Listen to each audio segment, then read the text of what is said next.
del déglu del xool Feeling Dakar site bi lay jox information yu leer Feeling Dakar yaa ngi Feeling Dakar. allo waa te na ngeen def ba yéen a ngi ci jàmm maa ngi leen di nuyu yéen ñëpp en fait li ma dugal c'est arrivé ce matin c'est un ami sama xarit la woon xam naa ko bu baax a baax a baax xam naa ko bu baax et je connaissais très bien aussi ses enfants benn doom bu jigéen bi mook sama doom ñu bokk classe depuis la maternelle je sais pas quoi dire je veux ne ni kii dem ñaanal leen xale yi ñaanal leen yàlla leen xale yi yàlla xare leen ak jënd fi daw si ñaanal leen allo oui waa ate na ngeen def maa ngi leen nuyu yéen ñëpp di leen jaar di leen baalu àq baal leen ma àq parce que tout à l'heure en fait bu ma duggee j'étais vraiment hors de moi dama xawma sax fu ma nekkoon j'étais vraiment choqué comme on dit dama choqué j'étais choqué kenn xamul lan la en fait mais dama yàlla baal moi j'ai vu venir ça mais pas en amenant les enfants. Je l'ai vu venir parce que moi, on est chaque vendredi on mangeait ensemble chez ma belle-sœur. Donc voilà. Et tout le temps on discutait ma koy dégg muy wax ci jabaram tout le temps dañ ko doon indiwaat di ko rectifier tout le temps di ko rectifier. Sa femme a vécu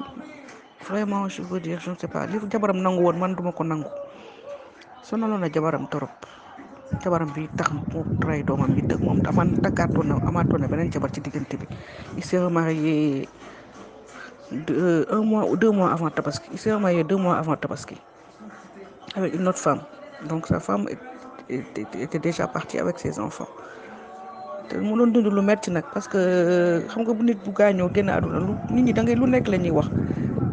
mais jabaram vraiment xam naa man de li ma yëg tey moom jabaram mi jur ay doomam xamul lu mu yëg ba noppi il a laissé une lettre de 10 pages sur Facebook relatant sa vie avec sa femme mais lu doy waar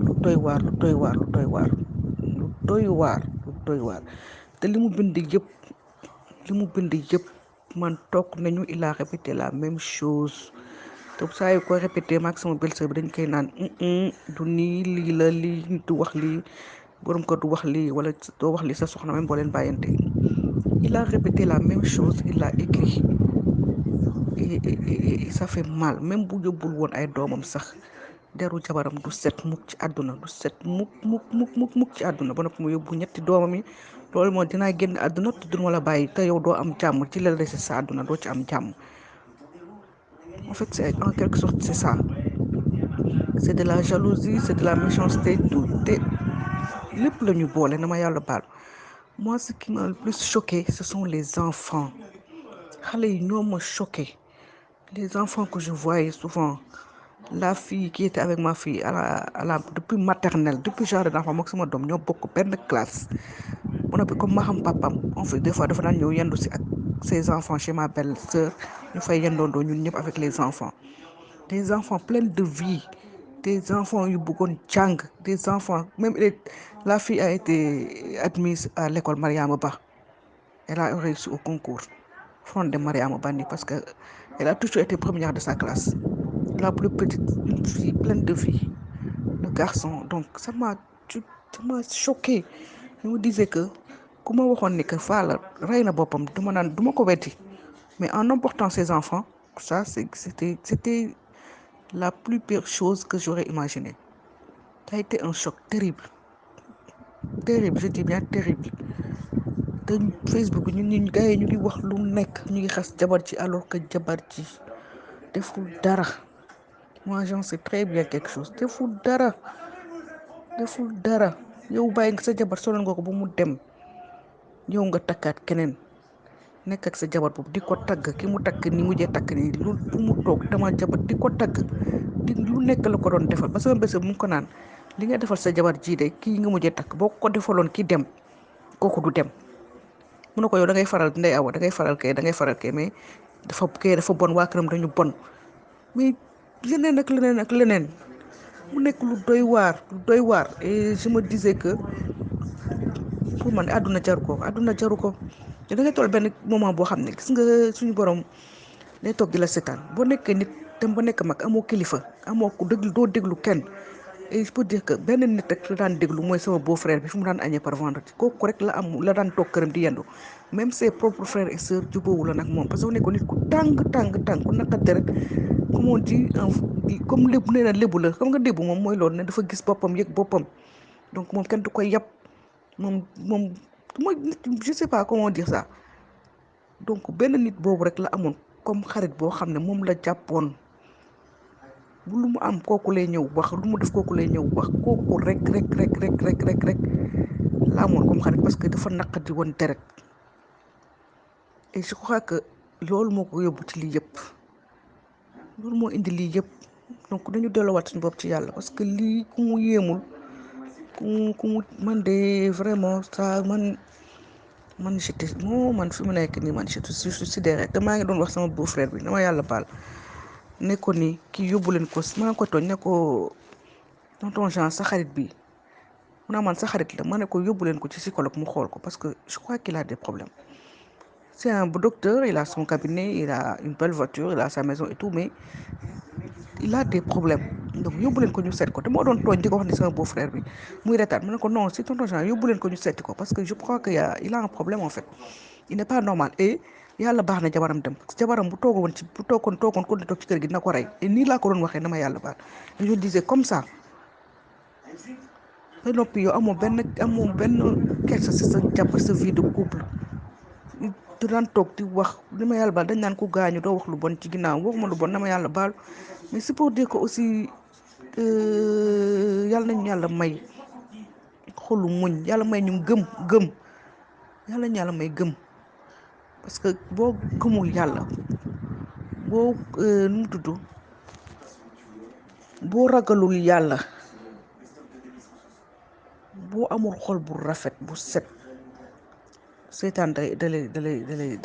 ëpp doole donc exactement Manche comme tu dis comme Alioune Badara lu mu wax rek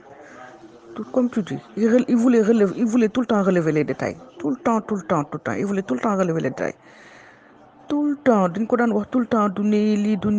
tout le temps même il avait même traumatisé benn instant amoon doom bu góor bu il était même traumatisé parce que il a pas dit mais il battait sa femme est-ce que wax na ko ci lettre am bi kii battait sa femme est-ce que wax na ko waxu ko alors qu'il faisait ça il voulait tout le temps ngeen baal ma il voulait tous les jours avoir des rapports sexuels avec sa femme il y a des jours la femme disait non et là il battait sa femme booguma ko woon sax wax mais lu bari et moom koy génne ci gémmiñam moo ñu ko daan wax amul woon benn kersa wax vie de famille moom wala lu muy def ci biir néegam amul woon benn kersa wax ko moo tax moom la def nii moom la génnee nii relaté nii ci réseaux sociaux yi ñëpp di ko lire di ngàññee jabaram deru jabaram yàqu na yóbbu na ay doomam Fara de yàlla na ko yàlla yërëm parce que li mu def nii rëy na torop yow nit ki bu sonal nga nit ki mu dem waaye ko mu dem yow takk nga beneen jabar déggoo ci sa jabar jàpp ko mais ce qu'il a fait là li ma yàq maa ko defar kan nga defar kooku ay waajuram fayal ko école mu jàng ba nekk médecin nga nekk médecin ñaar ñëpp ngeen nekk médecin bi ngeen di seen yéen ñaar ñëpp médecin ngeen woon naka la enregistré